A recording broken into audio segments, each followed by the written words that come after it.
Hi, I'm Patrick, and this is Behind the Screen. It's been a long time since I've done one of these videos for you, and I'd like to get caught up. As you can see, my beard's gotten a little bit longer, hair's gotten a little bit scruffier. Probably been about 4 months, I'd say, 3 or 4 months, something like that, since last time I was talking to you and doing a campaign diary. So when last we left our heroes, they were all hobbits, or at least they were dreaming they were hobbits, everyone except for Hannah, who actually is a hobbit. And then they go to sleep, and once again, they start dreaming that they're somewhere else. So Jeff wakes up to a loud pounding at his door. The guards have come, and it's morning, and the king is demanding that he come back and give a report on what he found down in the dungeons, which apparently he forgot to do before going to sleep last night. Yeah, who can blame him? It was a rough night. So he gets dressed, goes and meets the commander, Commander Rackstone, and the commander is asking him for his report. And at first, Jeff is a little confused. Who could blame him? Again, this is one of the things I was testing with this campaign is, would this idea work? Would it be too confusing? Would it be fun? Would it be annoying? What problems would we face? That sort of thing. And this, of course, is one of the problems. Jeff's trying to give a report, and the last session, which was our last campaign session, they were actually hobbits. So, of course, that's what he's thinking about, is what happened to them when they were hobbits. So he starts explaining to Commander Rackstone about this dream he had of being a hobbit. And Commander Rackstone looks at him and goes, "Yeah, that's all well and good, but I need to know what happened down in the dungeons yesterday. Did you find the other adventuring party? Tell me what happened." And we all get a big kick out of this, but points out another issue with doing a campaign like this, so I was paying close attention to that. So Jeff switches gears and he tells Commander Rackstone all about what happened yesterday down in the dungeons, which to him feels like a couple days ago. He explains everything, talks about the orcs that are in the cell, talks about the adventure party that they found down on the 5th level. After he gets done with his report, Commander Rackstone selects a couple of guards to go with him, and he wants him to show the guards where this adventuring party is at, show them where the orcs are in the cell so they can take care of these issues. So they do that, and once they get down there to the 5th level and show them where the adventuring party died when they got attacked by the orcs, the guards take those bodies back upstairs, and the adventurers have a discussion about whether they want to continue. And of course they decide they do. They're heroes, correct? Or they want to be heroes. So they decide to continue on down in through the dungeon and see what else is down below where they had this orc encounter. Now, I don't know if they had this discussion immediately as soon as the guards left with the bodies, but I do remember they had the discussion, and it doesn't really matter where it happened at. So we'll just assume it happened before they went down farther into the dungeons. And Luella pipes up and starts talking about the 3 dragons that flew over the Crystal City. Now, the players don't know why that's important yet, but it is important. It is another aspect of what the High Priestess of the Elves has put into motion centuries ago in preparation for when this would happen. And the dragons are actually there to coordinate matters. So one dragon is going to hang around by the Crystal City, kind of coordinate the other 2 dragons. One of the other dragons is going to go up and coordinate the giant's attack on Ban. And then the 3rd dragon is going to go down to the lizard folk and make sure that they're doing what they're supposed to do and basically command them and check that general area. So that's what's going on there. Now, Luella also talks about the princess's head being thrown over the wall into the Crystal City, which was a huge shock for the city. And of course, everyone in the city wants to go to war now. And they're trying to figure out, who did this. So they sent out rangers to go find who is responsible for the princess's death. Jeff also talks about the strange glow north of Tor, which I think I've mentioned before in this diary, is just the firefalls starting up again, constant flow of lava out the side of the mountain. And the people of Tor have forgotten all about the firefalls, and so they don't know what it is. So they sent rangers up there as well to go figure out what's going on. Winston brings up the fever that is ravaging the tribes of which Bodaway is a part. And he talks about his sister dying and about the fact that using magic to try and stop it only made it worse. Now this is key for something that I won't talk about yet, because I am going to share this video with my players long before that becomes important. And I've already said too much anyways. So there you go. We'll talk about that another time. So those are the important things that the characters talked about amongst themselves. So they started sharing information. And of course, anytime that Prince Larkin is dreaming as part of the group, he's going to get to hear that information. So Prince Larkin is getting a lot of information from them that they are unaware they're giving away. So they go down in the dungeons farther, and in the room that Idet fell down into the pool, they got attacked by those orcs. Idet did actually fall unconscious twice. I couldn't remember if it was once or twice. I looked back in my notes, it was twice. And throughout the course of the battle, a lot of people fell unconscious at least once. Myas fell unconscious, Idet fell unconscious twice, Simon was unconscious, Winston was unconscious, and Jeff was unconscious. And by the end of the battle, I believe all those people were unconscious for their last and final time, leaving only Cyrilla and Luella. And a discussion ensues between Cyrilla and Luella, who are both being played by players who aren't as serious as, say, Mike, who plays this as seriously as I do. So they're left on their own, and I think they're kind of used to having somebody else run the show. And so they're not sure what to do. Who do we wake up first? We only have one spell that will wake up somebody. Who do we wake up? We have to make sure we make the right decision. If we wake up the wrong person who has no healing left, then we got to drag all these unconscious characters out of this dungeon. And they're like 6 or 7 floors down now. So yeah, no one wants to do that. So there's a discussion that ensues. They finally decide to wake up Idet. Probably because Athena is running Luella, and Athena is actually a thaumaturgus, just like Idet is. And so Athena knows there are thaumaturgus elixirs that can heal you, and she hopes that Idet has one. Luckily enough, Idet has one left. So they wake Idet up. Idet has a elixir left. She drinks it and goes around, and at first she's trying to decide who she should wake up. And then she realizes she can split it across people. And so she splits it across everyone who's left, gives them each at least 1 point, and everybody wakes up. They're all at like 1 or 2 hit points, but at least they're awake and capable of walking out of this dungeon by themselves. Now, I think it's only fair to mention that I don't read the rule book from cover to cover. And we started 5e, and basically I had read very, very little of it. I am not the arbiter of the rules. I cannot just tell you a rule like that and know that I'm right. So after saying the last thing about Idet's spell, I actually had to go look it up and make sure that Healing Warmth does allow you to split off the hit points. I'm sure at the time I took her word for it, or maybe I looked at it, not sure, I don't remember. But oftentimes when we're at the table, just to keep things flowing, if it sounds reasonable, I'll accept it. And then I'll figure it out later if there's a problem with it. And that comes up again later in the same exact episode, my issue with not always knowing the exact rules, and I'll explain it in a little bit. So anyways, after Idet wakes the rest of the characters up, Myas decides to go down the stairway that the one orc that escaped. They won't let one go. He goes down the stairway to see where that orc went. And moments later, he comes running back up the stairs, and all he says is, "Run! Run now!" There's some commotion with the characters because you know how it is with players. They don't make decisions quickly. But this is one of those times where they can't afford to make the decisions slowly. So Myas is just adamant. He says, "Run, run now," and he runs by them and starts running upstairs. Usually when a character does that kind of gets things going, and it did. Someone runs by you yelling, "Run," suddenly discussion is over, right? So everyone starts running back upstairs. And what they don't know, and Myas doesn't even know how many orcs are following him, but Myas says there's like at least 30 of them that he saw. But in truth, a good portion of the orc tribe that's down below is chasing them up the stairs.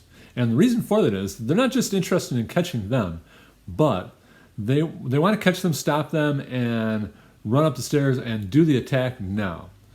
Because this is the second time that, actually it's the third time adventurers have come down in here, but the first group got killed. The first time anyone came down here, they killed the orcs.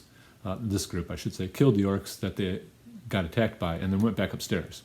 So the orcs, while they have a really good idea what's going on, they don't know for sure until now when they run across this group coming down here for a second time and they see them. And so they send up about half of their army to try and start the battle. And assuming that they get through the door at the top, the rest of the army will join in. So like half the army is chasing them up the stairs. And I ran this like it shows in the rules where you can try and escape, and it's just a bunch of die rolls against, me against them. And I picked the slowest character and made her roll with her dex bonus against my roll with my dex bonus as they're running up the stairs to see if the orcs are catching them, if they're falling behind, or if they fall completely behind, or if they actually catch her completely. And so the rolls go somewhat against her slowly as they're going up, because, of course, she's the slowest character. She doesn't have the greatest dexterity. And, by the way, we're talking about Luella again. Luella is the slowest character in the group. So she's falling slowly behind the other adventurers, and orcs are getting closer. And they're getting closer. And pretty soon she can hear their breathing as they're running behind her. And they get up to the door, the rest of the characters, and they knock on the door as loud as they can because the door's barred, and they have to get someone to let them in. And just at the last minute, someone comes and unbars the door and lets them in. Just about the time Luella is coming up the last bit of stairs with the orcs right on her heels. And Mary, playing Luella's character, asked me, can I turn around and try and defend myself? And of course, I said, yes, of course you can turn around and defend yourself. So she turns around. I think she made 1 or 2 attacks. The orc that's coming up the stairs is attacking her, and it's pretty obvious, painfully obvious, pretty quickly that this is not a good idea and it's going to end badly. So she asked me, can I turn and run? Now, in the old rules that I played by, if you turn and run, they automatically got an attack of opportunity against you, and that's kind of true in 5e as well, with one thing, that one exception that I did not know about, and that's that you can choose to disengage. And disengage means that they don't get an attack of opportunity. You're disengaging. That's your action for that turn. So as long as you don't attack, you just choose to disengage. You're out of there. And I didn't give her that choice because I didn't know that was a choice. So at that point, the way I ran it that night was she got captured. She got hauled back away from everybody else. And they watched in horror. She got dragged down the stairs. And they thought about going after her, but they knew there was a lot of orcs there. And they'd already had a lot of trouble with the orcs coming out on that first encounter when they had like 30 orcs come up the tunnel. Luckily, they slowed them down enough to be able to survive it. This did not look like that situation. So they decided instead to close and bolt the door. And Winston, who is Bodaway, dreaming that he's Winston, and Bodaway is a druid, so Bodaway is able to change into a spider. So Winston changes into a spider and crawls all the way down the stairway. All the way down to the bottom to spy on the orcs and see what's going on, see where Luella is being held and whatnot. In the long run, after the session was over and I got a chance to go read the rule book, I don't think I was specifically looking for this. I think I was boning up on the rules, if I remember correctly. And I ran across the dash, the dodge, and the disengage. And I went, oh, I did that wrong. And she asked me, and I didn't give her the right answer. That wasn't fair, and it makes a huge difference in the campaign that was done that way. Normally, if it was a small mistake, didn't matter, somebody lost some hit points, or a monster died before it was supposed to. That happens every campaign session. I don't bother to fix those mistakes. But in this case, Luella was captured. She was going to be tortured. Whether she gave us some information or not, I guess was yet to be determined. And it was definitely going to affect how soon the orcs would attack and in what way. So that changes the whole story because of one mistake that I made. And also, on top of that, the players were really upset when Luella got captured. That was a big deal to them, which I didn't expect. I mean, I would expect it if all of them got captured. Then it's like very bleak. How's that going to work out? But I think they kind of looked at it the same way because they're still pretty low level at this point. And Luella got captured by a whole army of orcs down in a dungeon. I could see how that would be very intimidating, and they would think, there's no way that we're going to be able to get her back. What are we going to do? Now, as a DM, in a situation like that, I'm going to find a way to give them some small chance of getting her back, if not more than that. And I would probably give them only a small chance if that was intended to be part of my story, and it wasn't. So I probably would have given them some options. I wouldn't give it away, but I would hint at some things that they could try, unless they came up with something on their own, and they would have been able to rescue her. But again, this was my mistake. So I decided I wanted to fix it. So I texted Mary, who the player who runs Luella's character, and I told her what was going on, and asked for her response, what she wanted to do. Did she want to continue it the way it was, or did she want me to fix it? I assumed that she would want me to fix it, but I thought I'd give her the choice. I know me playing a character, I might find a way to make that enjoyable to be, captured and tortured and whatnot, and be the martyr, so to speak, as long as I can find a way to get out of it.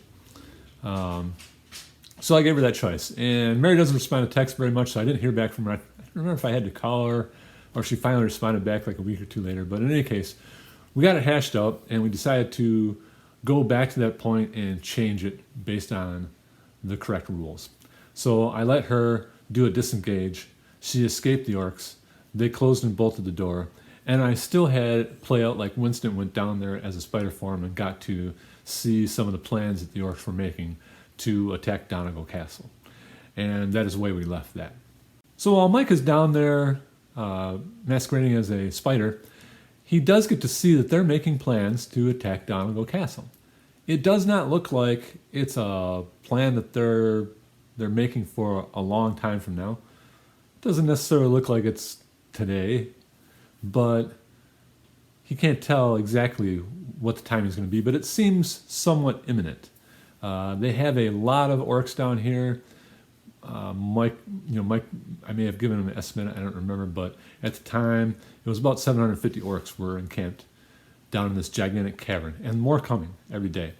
They were going to wait until all the orcs got there, and Mike doesn't know this from the plans, but the truth of the matter is, because of the fact that Jeff's adventuring party came down, killed off several different groups of orcs on a couple different days, and they actually saw them on the second day. One of the orcs came and reported what was going on. The orcs have decided that they can't wait. It was going to be, according to my time frame when I first set it up, 7 days from the time that the key got stolen off the boy from Prince Larkin. When the wards set all these things in motion. It was going to be 7 days from then when the orcs were going to attack. That was my original time frame. I think this amounted to 4 days because of what happened. So the characters have changed the story slightly in that way as well.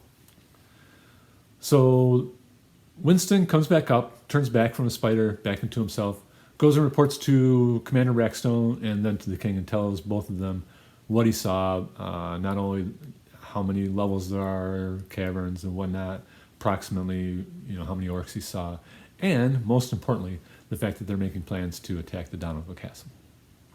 At that point, once again, the characters, their characters are all super tired. They go and pass out probably before their nose hits the bed. And in the meantime, what they don't know, what the characters don't get to see, is that Commander Rackstone makes plans. He makes plans to defend Donegal Castle. He doesn't have any idea when they're going to attack, but he knows it soon. And so he makes plans as fast as he can with the assumption that it could happen at any time. Based on what the characters have told him, he has some good ideas for where they could put different traps and stuff and where they can make their best defense.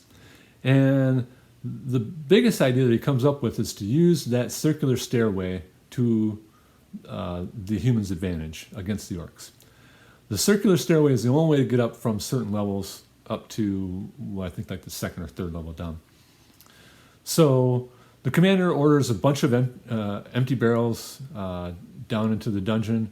He takes oil down there, and they begin filling the barrels of oil and lining them up right at the top of the circular staircase.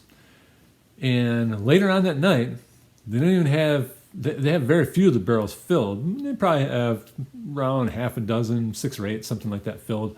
By the time they start to hear sounds of orcs coming up below the circular stairway. Now they've got someone down there who is listening, and they've run some tests with it. They think it's going to work, and the person down there listening hears the orcs coming and starts running up the stairs. And he's about halfway up the circular stairway when all the guardsmen can hear him upstairs yelling up above, "They're coming! They're coming! They're coming!" as he's getting closer and closer on the stairs. He comes up the stairs, and they roll over the first barrel, and they wait a little bit longer till they can actually hear the orcs coming up the stairs. And then they light the wick on the barrel, and they roll it down the circular stairs. Now they've tested this, and the idea is that the barrels roll down the stairs. They're going around and around in a circle all the way down the stairs until they get going so fast that the wood can't take it anymore, and they hit something somewhere along there that busts the barrel open. Now, in their tests, sometimes busting the barrel open put out the fire on the wick before anything ignited. Sometimes that happens. But most of the time, the barrel exploded in a big fury of flame, left oil all over the stairway, and would fire up. And that's what happens as they roll barrel after barrel after barrel down this stairway until they get to 6 or 8 barrels down, and now they've got like maybe one more that they've filled up about halfway, and they roll that one down, and then they wait for the orcs to show up. Now during this time, they've heard screams of orcs. They know it's doing a good job, but they don't know how many orcs are down there. And they've killed off probably 100, 150 orcs just on the stairway alone. Did a really good job, but there's more coming. Finally, the orcs make it to the top, and a huge battle ensues. First for that level, then the next level above that, then the furnace room, then the dungeon itself, and on up. Once they make it to the dungeon, the regularly traveled dungeon of Donegal Castle, then it's pretty much over. It's too open of an area. Once the orcs establish a foothold out that particular door, then the castle is pretty much lost. It's just a matter of how many more orcs you can kill before they take it over. So they take over the castle, kill out pretty much all the guards in there. There's a few that escape out the top, not very many. The king gets away, Commander Rackstone gets away, and a few of his guards. The other thing that's going on, though, at the same time is the orcs sent another contingent, almost half of their army, out another hole that no one in this area even knows about. I mean, they see the caves along the riverbanks. There's several of them, and people have looked in them, but they're kind of nasty. And once you've passed the age of 13 or 14, you don't go check out stuff like that anymore. And if you're 13 or 14, you're probably too scared to go too far into it to realize that it goes all the way down underneath the castle. So no one has discovered this cave and where it goes in a long time, and no one's aware of it. And they send orcs out a cave of the riverbank, and they go and attack the city. Now, in my campaign, there's a lot of different types of orcs. And one particular type of orcs that this tribe has that gives them an advantage in this situation is these orcs that have been trained to carry around and lob giant balls of lava. Now, the orcs in my campaign underneath Donegal Castle, there is a lot of lava down there. You go down into their area, and you'll find different pools of lava, rivers of lava, whatnot, in various areas that you go through. So it's a common thing for them, and they utilize this to their advantage using these orcs. Now, humans will end up calling them lava lobbers. The orcs have their own orc name for them. But in any case, they bring up a couple of these lava lobbers with them, along with some other orcs, their servants that carry these big kettles full of lava. And they bring them up out the riverbank, and they go out to the far side of the city and come in where the trees come closest to the city, and that's where they make their attack on the city. And the first thing they do with this attack is they send out the lava lobbers. The lava lobbers run out there, they get as close to the walls as they need to, and then they lob their big bucket full of lava at the walls, and then they run back. Now the lava lobbers, from working around lava, have very thick hides. So not only are they pretty much immune to the high heat involved in this, but also very hard to get an arrow to stick in and do any significant damage. So they run back and forth twice, and even though they probably didn't need to, they pick up a third batch, and they run back with the rest of the army following them on the third time, and lob the last batch at this one particular spot on the wall near the south side of the city. And basically the lava just eats through the stone. It brings it up to a melting point and eats through it so that the orcs are able to jump through and enter the city in an unprotected area. Thanks for watching, and we'll see you next time.